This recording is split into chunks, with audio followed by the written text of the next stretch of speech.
Hello everyone. जो Germany के chancellor थे फ्रेडरिक मर्ज, वो जब अभी 2 दिनों से भारत यात्रा पर थे और उनके वजह से काफ़ी ट्रेड डील्स भी हुई हैं, और जिसमें एक सबसे प्रमुख डील जो है ट्रांजिट वीज़ा है। जो ये अब इसकी छूट दे दी गई है, मतलब ट्रांजिट वीज़ा अब नहीं लगेगा। यहाँ के भारतीयों को वहाँ जाने में अब कोई ऐसा वीज़ा नहीं लगेगा। तो अब यहाँ के लोगों को जर्मनी के रास्ते विदेश जाना हुआ अब काफ़ी आसान। तो अब ट्रांजिट वीज़ा को पहले समझ लेते हैं कि ट्रांजिट वीज़ा होता क्या है। एक एग्जांपल से समझिए, जैसे हमें जाना है अमेरिका, तो हमें किसी देश में हमें अगर यहाँ की सीधी फ़्लाइट नहीं है, भारत से सीधा अमेरिका के लिए अगर फ़्लाइट नहीं है, तो हमें किसी देश की पहले हम जैसे मान लेते जर्मनी चले गए, वहाँ से हम जर्मनी से अमेरिका का फ़्लाइट लेंगे।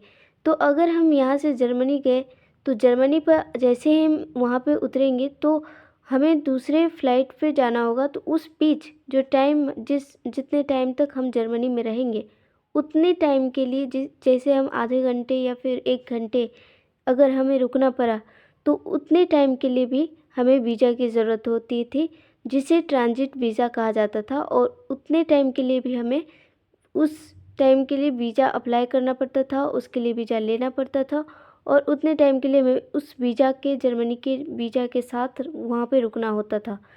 और उसके बाद ही जो है हम उस वीज़ा के जब तक वो वीज़ा मेरे पास रहेगा तब तक हम वहाँ रह सकते थे। अदरवाइज़ अगर हमारे पास वीज़ा नहीं होता था तो हमें इल्लीगल मान लिया जाता था। तो ये बहुत सारी प्रॉब्लम होती थी। अब जो है, जो फ्रेडरिक मर्ज हैं, वो आए थे तो उन्होंने इस तरह की जो ट्रांजिट वीज़ा होती है इसकी छूट दे दी है। अब इस तरह का कोई लफड़ा नहीं होगा यहाँ के लोगों को वहाँ जाने में। तो अब आज जो बात करेंगे, इसमें जो हाईलाइटेड बात है वो भारत के लिए जर्मनी ट्रांजिट वीज़ा की अनिवार्यता अब ख़त्म हो गई है। फ्रैंकफर्ट, म्यूनिख और हवाई अड्डे जैसे जो जर्मनी का ये इम्पोर्टेंट हवाई अड्डा है, इसके थ्रू अब अन्य देश में जाना काफ़ी आसान हो गया है। यह सुविधा केवल कनेक्टिंग फ़्लाइट यात्रियों के लिए ही है। मतलब जो यहाँ से कोई कनेक्टिंग फ़्लाइट, मतलब किसी दूसरे फ़्लाइट के लिए जा रहे हैं किसी देश में, अगर यहाँ के जो यहाँ के यात्री हैं वो अगर जर्मनी में जा रहे हैं, वो किसी दूसरे फ़्लाइट के चक्कर में जर्मनी को जाना पड़ रहा है उनको, तो उन्हीं के लिए केवल है और दूसरों के लिए नहीं है। किसी अन्य के लिए ट्रांजिट वीज़ा का कोई प्रावधान नहीं है उनके लिए। तो अब यहाँ पे देख लेते हैं क्या बदला है। तो जर्मनी के ने घोषणा की कि भारत पासपोर्ट धारकों को अब जर्मनी के हवाई अड्डों पर, जैसे फ्रैंकफर्ट, जो म्यूनिख और बर्लिन जैसे वहाँ के जो हवाई अड्डे हैं, प्रमुख हवाई अड्डे, वहाँ पर फ़्लाइट बदलते समय अब अलग से ट्रांजिट वीज़ा की लेने की कोई ज़रूरत नहीं होगी।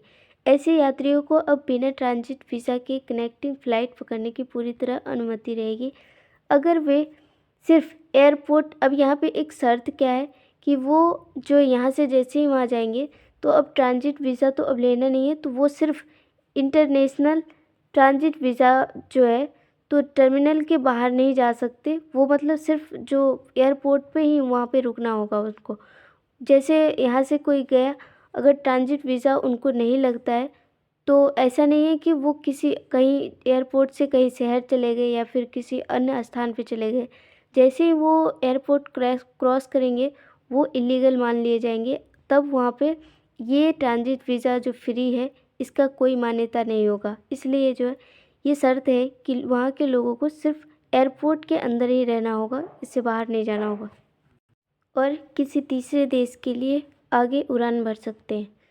अब यहाँ पे फ़ायदा किन लोगों का होने वाला है, तो यूरोप या अमेरिका उक्त देश जैसे जो जो जिस तरह के लोग यहाँ से जाएंगे, जिनको डायरेक्ट फ़्लाइट नहीं मिलेगी और जर्मनी के माध्यम से जो जाना चाहते हैं, तो उनको काफ़ी इससे फ़ायदा होगी। और हवाई अड्डे पर रुकते हैं और जर्मनी में पूरा प्रवेश नहीं करना चाहते, तो उनके लिए काफ़ी हेल्पफुल रहने वाली है, क्योंकि अब उतनी जटिल प्रक्रिया नहीं करनी पड़ेगी।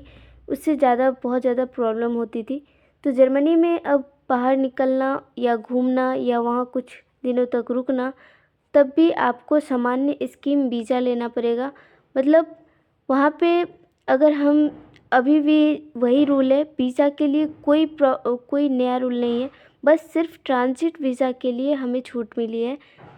अगर हमें वहाँ पे रहना है या फिर किसी अन्य काम से जाना है या फिर शहर जाना है वहाँ पे, तो उसके लिए जो पहले रूल चलता था, पहले की तरह जो वीज़ा सामान्य वीज़ा था, उसी वीज़ा के थ्रू हम जाएंगे। अब समय सीमा क्या है, तो उस ट्रांजिट वीज़ा के लिए जो फ्री वीज़ा जो ट्रांजिट वीज़ा है, उसके लिए समय है या सुविधा 24 घंटे तक ट्रांजिट वीज़ा पर लागू होती है और यात्री के बाहरी इलाके में जाना मना है, मतलब बाहर नहीं जाना चाहिए और एयरपोर्ट के अंदर ही रहना चाहिए। यह निर्णय German chancellor Friedrich Merz Bharat में जब 13 जनवरी 2026 को आए थे, तो इस दौरान उन्होंने लिया था भारत के प्रधानमंत्री की मुलाकात के समय। अब उन ट्रांजिट वीज़ा जिसकी वजह से हमें वहाँ पे लेना पड़ता था जर्मनी में, उससे क्या प्रॉब्लम आती थी कि अलग से आवेदन करना पड़ता था। उसके लिए हमें एक तो यहाँ से जाने के लिए पहले हमें जहाँ जाना है उस कंट्री का वीज़ा, फिर जहाँ पे रुकना है, जहाँ पे फ़्लाइट एक्सचेंज करना है वहाँ पे भी वीज़ा। तो इस तरह से बहुत ज़्यादा प्रक्रिया यात्रियों को करना पड़ता था। इससे कागजी प्रक्रिया बढ़ जाती थी, प्लस फीस भी देनी पड़ती थी, तो पैसे भी लगते थे और समय तो लगता था, जिसकी वजह से कभी कभी फ़्लाइट भी टूट जाती थी। और इसकी वजह से कई बार सिर्फ ट्रांजिट वीज़ा ना होने की वजह से और टिकट होते हुए भी हमें दूसरी जगह जाने नहीं दिया जाता था और इससे यात्रियों की यात्रा रुक जाती थी। वैश्विक प्रभाव, इन वीज़ा से भारत की वैश्विक स्तर पर काफ़ी प्रभाव पड़ने वाला है, जिससे जर्मनी के एयरपोर्ट ग्लोबल हब के रूप में मजबूत होगा।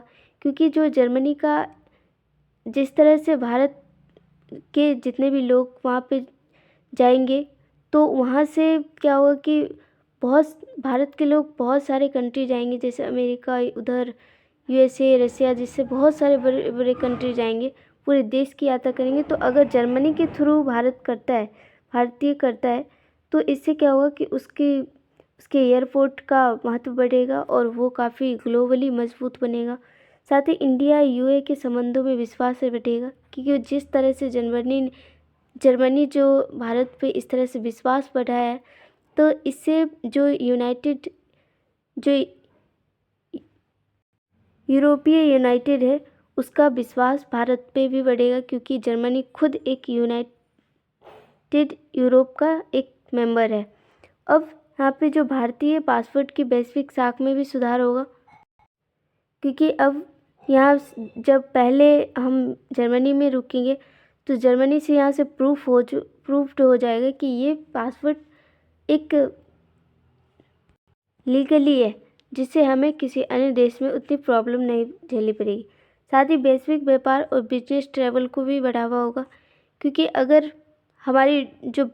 जर्मनी से अगर रूट बन जाएगी, तो यहाँ पे लोगों का जो ट्रैवल है वो और भी ज़्यादा बढ़ेगा और इससे बिजनेस भी बढ़ेगी। साथ ही इंडिया और अन्य देशों का भी जो बिजनेस कनेक्टिविटी है उस पर भी ज़्यादा असर पड़ेगा। भारत छात्रों और प्रोफेशनल जो ग्लोबल मोबिलिटी भी बढ़ेगी। जो स्टूडेंट होते हैं उनके लिए भी काफ़ी फ़ायदा होने वाला है। साथ ही अन्य देशों द्वारा जो वीज़ा फैसिलिटी जो हुआ करता था, उसकी संभावना भी बढ़ेगी।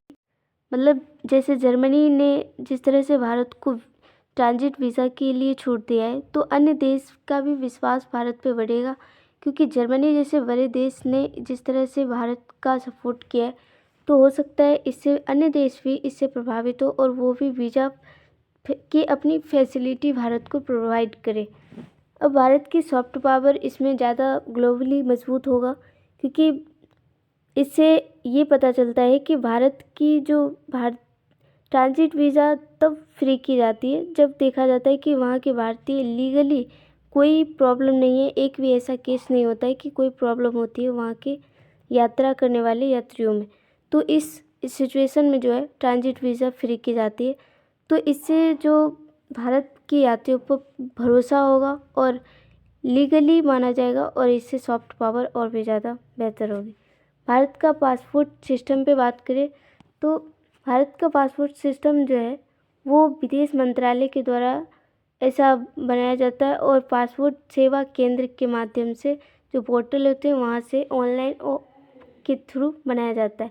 ये पासपोर्ट तीन प्रकार के। पहला साधारण पासपोर्ट होता है जिसको ब्लू कलर की होती है और आम नागरिकों के लिए होती है, जो मैक्सिमम 10 साल की वैलिडिटी होती है। और सेकेंड जो होती है ऑफिशियल पासपोर्ट, जो वाइट कलर की होती है और ये सरकारी कर्मचारियों के लिए जो ऑफिशियल काम से जाते हैं, जैसे यहाँ भारत से जो भारतीय दूत वगैरह या फिर कोई अन्य काम ऑफिशियल काम से विदेश जाने पर उन कर्मचारियों को दिया जाता है। तीसरा होता है डिप्लोमेटिक पासपोर्ट, जो प्राइम मिनिस्टर या फिर किसी मंत्री या फिर उच्च अधिकारी के द्वारा जाने पर तीसरा डिप्लोमेटिक पासपोर्ट लगती है और ये मैरून कलर की होती है और इंटरनेशनल इम्यूनिटी व सुविधाएं इसमें दी जाती है। भारत का वीज़ा सिस्टम पे बात करें तो भारत जो है कई तरह की वीज़ा प्रोवाइड करता है, जिसमें tourist visa, business visa, student visa, medical visa और ई पासपोर्ट भी अब प्रोवाइड करता है। जैसे ऑनलाइन माध्यम से भारत कोई भी अन्य देश के जो वहाँ के नागरिक होते हैं वो ऑनलाइन यहाँ की वीज़ा को अप्लाई कर सकते हैं। भारत जो है लगभग 160 प्लस देशों के लिए वीज़ा प्रोवाइड करता है और भारत का ई वीज़ा सिस्टम अब विश्व में सबसे डिजिटल वीज़ा सिस्टम में से एक है। भारत का जो वीज़ा पॉलिसी है भारत की, तो भारत की वीज़ा पॉलिसी टूरिज़्म को बढ़ाना, क्योंकि अब जिस तरह से भारत में टूरिज़्म को बढ़ावा दिया जाता है जिससे इकोनॉमी में काफ़ी इससे हेल्प मिलती है, और एफडीआई और व्यापार को आकर्षित करना, फ्री डायरेक्ट जैसे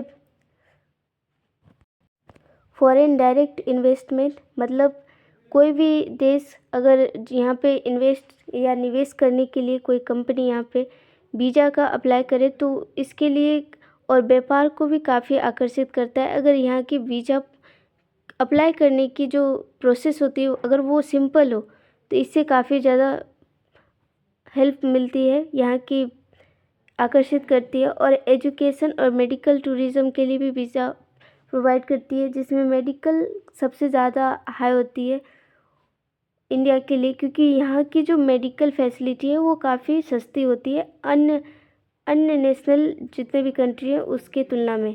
साथ ही नेशनल सिक्योरिटी भी बनाए रखना इस तरह की वीज़ा प्रोवाइड करता है भारत।